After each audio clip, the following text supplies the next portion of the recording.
भोजन पानी की व्यवस्था किया, लेकर के तो गई भोजन पानी, लेकिन भैया बेर बने बैठे। और जब बेर हैं तो वहाँ मुंह तो है नहीं। अच्छा आइए, अब तो पाए ना पाए इसमें कोई मेरा दोष नहीं है। अगर तेरे कोई मुंह होता और बेर का मुंह होता है, बहुत देखो को लोग बेर का मुंह नहीं होता। बहन कह रही है कि बेर बन के आया, मैं क्या स्वागत सम्मान पूरा करूं, क्या खिलाऊं तुझे, रख दिया। लेकिन याद रखो भाई, दगी पास जाती अपनी दगाबाजी से चुकता नहीं है। चाहे कितना मान सम्मान करो, चाहे कितना उससे प्रेम करो, लेकिन दगाबाज आदमी दगेबाजी से कभी चुकता नहीं। आज वो बेर बैठा है, इधर नवलदेव आसन लगाया, बिस्तर को लगाया। परीक्षित महाराज से कहा भैया वो स्वामी जी आज अपना पैर नीचे नहीं उतारना। कहा क्यों? क्योंकि मेरा भैया जुल्मी है, आ चुका है, वो घात करने आया है, इसलिए नीचे पैर नहीं उतारना। स्वामी मैं तुम्हारे हाथ जोड़ती हूँ। और इसने कहा तुम हमसे करो, अब 4-5 कौसारी रखना है और 2-4 दिन में हटे, हमें भोजन पानी कराओ। कहाँ बस इतने करो, तुम्हें नीचे करने की कोई जरूरत नहीं। अरे लेट गया बेचारी, थोड़ी देर तक चिंता में रही, भैया आया है कुछ करेगा, कुछ गलत करेगा। लेकिन थोड़ी देर के बाद में आज नवलदेव को नींद आने लगी। कैसे कि तारी गले गल पहिया सोई गए,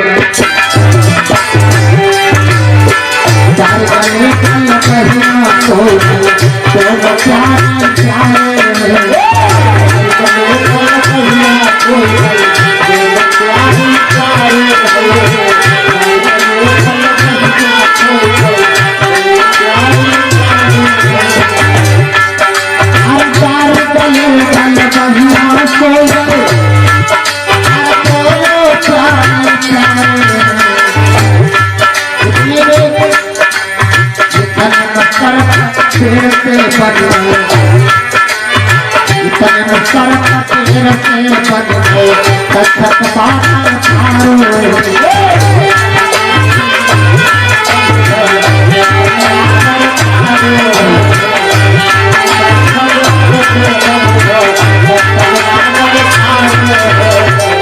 आज दोनों प्रेम से दोनों सो जाता है।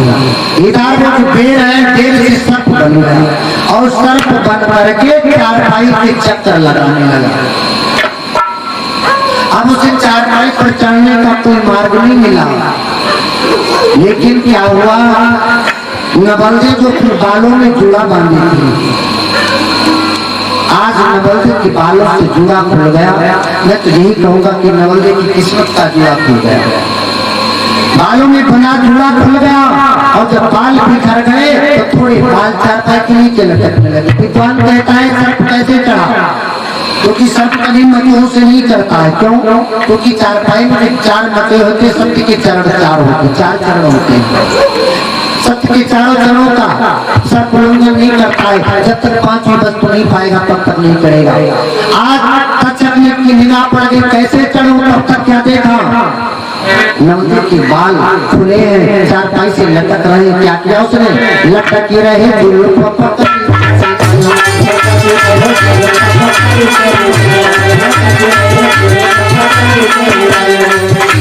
बाल खुले से बालों के साथ सर फटा गया, लटक रहे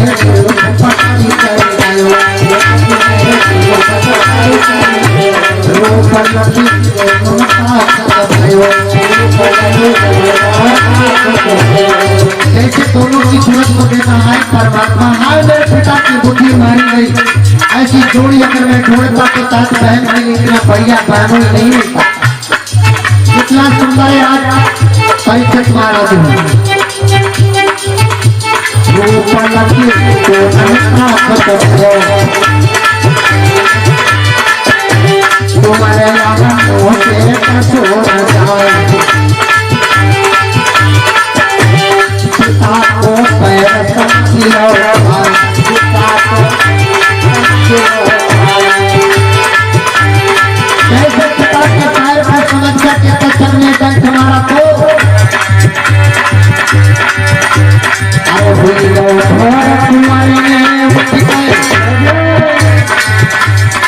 देखो भोर कुंवर उठ गए पति को पता नहीं हारो आए भाई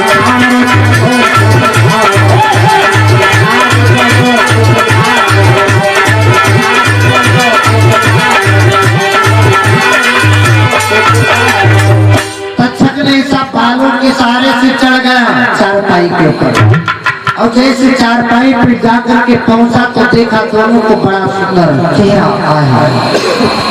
एक हमसे डसे नहीं जाएगी, इतनी सुंदर जोड़ी विधाता ने बनाई है, लेकिन हमारे पिता का बारे पिता मेरे जैसा पिता संसार में कोई ना हो, किसी का पिता ना हो।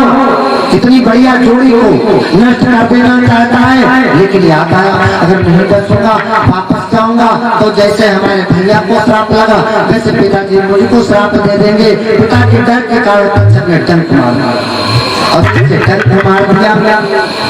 ऐसे सोने के बाद आंख नहीं खोल पाए, वो सो गए थे तो सो के सोई रहे। सुबह का समय हुआ, पहले के जमाने की पतिव्रता हमारी माँ बहनें हुआ करती थी, आंखें जब खुलती थी तो अपने पिया के दर्शन करती थी, चेहरे को देखती थी। सारा दिन घूमे, मन में विकार नहीं होते थे, कोई वासना नहीं उत्पन्न होती थी। और आजकल का जमाना आंखें खुले शीशा आप कहेंगे तुम्हारे एक कोई बात नहीं, या अपने घर बता रहे आंखें खुले शीशा देखते हैं। लेकिन पहले जब आप बोलती थी हमारी मेरी माँ बहन वो अपने पति का चेहरा देखती थी। आज वैसे ही नवल ने किया, सुबह का समय हुआ, जैसे आंखें खोली अपने पिया के चेहरे पर निगाह पड़ी तो देखा का पिया का सारा चेहरा काला हो गया। समझ गई अब मेरे पिया इस दुनिया में नहीं है, मेरे पिया का सारा बदन काला हो रहा है, मेरे भैया ने हाथ कर दिया। आज नमल को तिलकने लगी भैया, तुझे क्या किया भैया?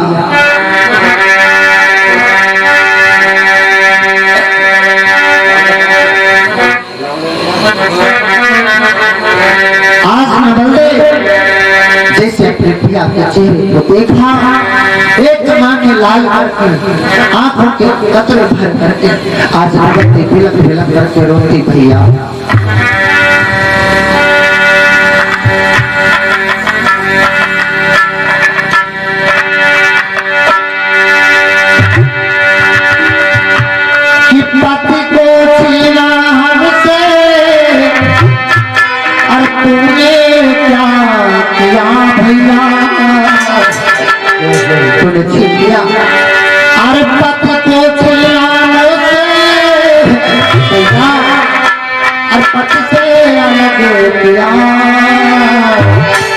तूने सुहागन को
Thank you. बिलक बिलक करके रोती है, बहुत रोती है। क्या करूं? तब तक याद आया, याद आ गया मेरे स्वामी के गुरुदेव जो वैद धन्वंतरी जी है, जो सारी विद्याओं का ज्ञान रखते हैं। एक खबर उनके पास से मैं भेजूंगी, आएंगे वो, मेरे पति जिंदा हो जाएंगे, मुझे विश्वास है। वास्तव में सब किसी को जब कहता था, धन्वंतरी महाराज जो निगाह डाल देते थे, निगाह धन्वंतरी महाराज की निगाह पड़ते ही भी दूर हो जाया करता था। आज नवलते ने अपने गुरुदेव के पास खबर भेजी कि परीक्षित को मेरे स्वामी को तक्षक ने डंक मार दिया है। एक खबर जैसे धन्वंतरी महाराज ने सुना, अरे मेरे शिष्य परीक्षित को तक्षक ने डंक मार दिया, तैयार हो जाओ, सभी चला लो, तैयार हो जाओ। सभी चेला लोगों को लेकर आज मैं धन्वंतरी महाराज परीक्षित महाराज को बचाने के लिए वहां से चलते हैं। और जैसे चले, तक्षक भी चैन से नहीं बैठा, उसने विचार किया कि बाबा जी आएंगे, परीक्षित को जिंदा कर लेंगे। अभी तो परीक्षित सोता था तब डंक मारा है, अब परीक्षित को पक्का पता हो जाएगा कि तक्षक ने ही डंक मारा था, दुश्मनी और बढ़ जाएगी। अगर दुश्मन जिंदा हो गया तो दुश्मनी जन्मांतर। इसलिए जिस रास्ते पर धन्वंतरी जी महाराज आ रहे हैं, जिस रास्ते से आ रहे हैं, उसी रास्ते में तक्षक ने अपना भेष बदल करके क्या किया है, बदलो भेष बन गयो सोटा, सोटा बन गया, रास्ते में पड़ा है। और जब धन्वंतरी महाराज आ रहे अपने चेला लोगों के साथ,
अपना भेष बदल दिया, सोटा बन गया। और सोटा इतना नहीं, अति सुंदर बन गया। अब रास्ते में पड़ा है, अब गुरु जी अपने चेला लोगों को लेके आ रहे हैं। जैसे धन्वंतरी महाराज की नजर उस सोटे पर पड़ी, उस सोटे को उठाया और बगल से दबा लिया। और जैसे ही बगल में दबाया, उसने भेष बदल के पीठी में डंक मार दिया, डंक मार दिया। गुरुजी चिल्लाने लगे, चेला लोगों जख्म हो गया। गुरुजी बोले क्या हो गया? कह दिया क्या हो गया गुरुदेव? कहा मेरे साथ दगा हो गई, दगा हो गई। ऐसी दगा का और कुछ नहीं हुआ। ये जो टन्ना दिखाई दे रहा था सोटा, ये सोटा नहीं था, तक्षक था, तक्षक। और जो टेढ़ा था ये था फन, मैंने पीठी की तरफ कर लिया और उस फन से पीठी में डंक मार दिया है। अब ऐसा करो, क्योंकि हमारी निगाह आगे की तरफ पड़ती है और पीछे की तरफ हम कैसे देख पाएंगे, इसलिए ऐसा करो कि सब लोग व्यवस्था करो। जिस प्रकार से अपनी चर्चा भैया जी के द्वारा आप लोग सुनेंगे तो नाम उच्चारण करेंगे। बोली बाकी बिहारी लाल, सभी लोग बोलेंगे प्रेम के साथ। गोबर धने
बोली बाल कृष्ण लाल की